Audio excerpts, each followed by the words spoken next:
সংক্ষিপ্ত হয়ে আমার বক্তব্য আমি শেষ করছি। ভারত মাতা কি জয়। উপস্থিত আমাদের মাঝে চোপড়া বিধানসভার ভারতীয় জনতা পার্টি তথা বিজেপি পার্টি 3 নম্বর মন্ডলের প্রাক্তন মন্ডল প্রেসিডেন্ট শ্রী কমল সিংহ বাবু মহাশয়, ওনাকে অনুরোধ করছি ওনার বক্তব্য রাখার জন্য বিস্তারিত হবে।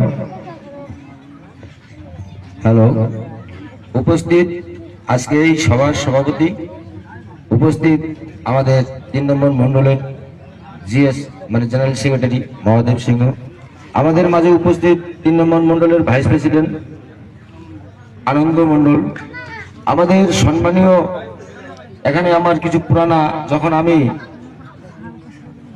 মন্ডল প্রেসিডেন্ট ছিলাম 21 থেকে 23 পর্যন্ত, আমি এই সমস্ত জায়গায় রাত্রে রাত্রে 1 জন 2 জন 3 জন করে লোক পাইনি। সেই সময় আমি কিছু অনুরোধ, প্রত্যেকটা ভাষণ শুনলাম সবারই, প্রত্যেকটা জরুরি, প্রত্যেকটা ভাষণ দেওয়া প্রত্যেকের জরুরি।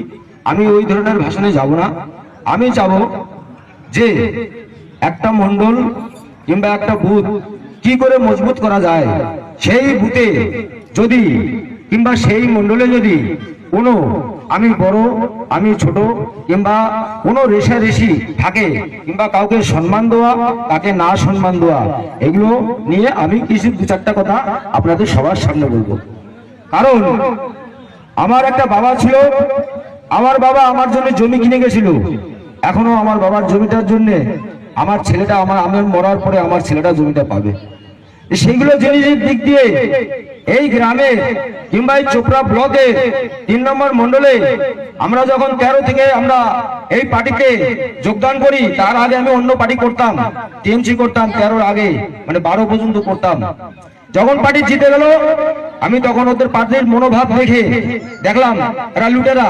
তারপরে অসীমদার হাত ধরে, অসীমদা আমাদের আগে ছিল চোপড়া ব্লক কনভেনার।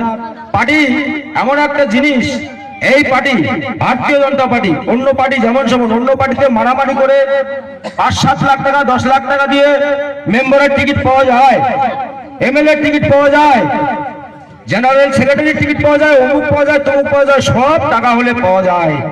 কিন্তু একমাত্র এই ভারতীয় জনতা পার্টি তার চেহারা দেখবে না, তার রূপ দেখবে না, তার কর্ম দেখবে, সে কি করে। যার কারণে আজ অসীমদার নামে হয়তো কেউ বদনাম করতেও পারে, 5টা আঙুল আছে সমান না। আমার কাছে অসীমদা আমার রাজনৈতিক গুরুদেব। তখন চোপড়া ব্লকের ভিতরে অসীমদা 2-3 বার তার উপরে মারধর হয়েছে, হাত ভেঙেছে, অনেক ক্ষতি হয়েছে তার। আজ সে কিছুদিন আগে ছিল চোপড়া ব্লক কনভেনার, আর সে জেলার বড় নেতা। কোন একটা প্রোগ্রাম হলে জেলা রাজ্য তাকে ডাকে। রাজ্যের কালকে আমাদের বাজেট অধিবেশন ছিল, সেই বাজেট অধিবেশন পর্যন্ত আমাদের অসীমদাকে ডাক দিয়েছিল। কিন্তু মাননীয় প্রাক্তন আমাদের রাজ্য প্রেসিডেন্ট সুকান্ত মজুমদার সে জলপাইগুড়ি আসবে বলে আমাদের সবাইকে সেখানে ডেকেছিল। কেননা সেখানে পণ্ডিত দীনদয়াল উপাধ্যায়ের মহা অভিযান, প্রশিক্ষা অভিযান ছিল। প্রশিক্ষা মানে কি, এই যে একটা মিটিং হচ্ছে, একটা মিটিং এর কারণ কি, প্রত্যেকটা গ্রামে গ্রামে মিটিং করতে হয়, এই ধরনের বড় ধরনের সভা করতে হয়। এর কারণ কি, যে যদি আমরা যে কয়জন এখানে বসে আছি, যারা আছি, মনের মধ্যে কোনো ক্ষোভ থাকতে পারে, কোনো কিছু থাকতে পারে, 10টা লোক এক জায়গা হলে, 10টা লোকের সাথে আলোচনা করলে মনের যে ব্যথা থাকে সেটা কিন্তু দূর হয়ে যায়। কিছুটা দূর হয়, কিছুটা আবার কারো কারো ক্ষোভ বাড়ে যায়। তাই আমি খালি কয়েকটা কথা বলবো আপনার এই বুথটাকে নিয়ে। আমাদের এখানে আছে, ওখানে কদমদা বয়স্ক লোক, ওনাকে সম্মান করতে হবে আমাদের। কেননা এমন একটা দিনে রাতের অন্ধকারে ওনারা মোটরসাইকেলে ভয়তে বাড়ি আসতে পারেন, আমার ওখানে গেছে, তখনকার থেকে ওনারা আসে এখানে, তাকে আমাকে সম্মান যাপন করতে হবে।